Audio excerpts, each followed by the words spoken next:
Apakah gentar? Ya. Apakah mundur? Ya. Apakah berbelok? Ya.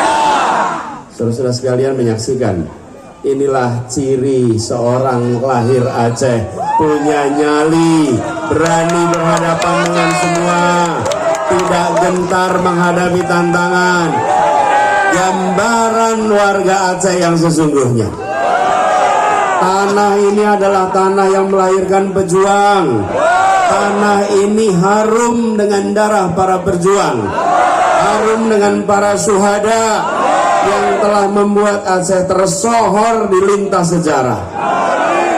Mari kita kembalikan ketersohoran itu. Mari kita kembalikan di sini semangat perjuangan itu. Apakah rakyat Aceh gentar? Apakah rakyat Aceh bergeming? Haruskah kita maju terus?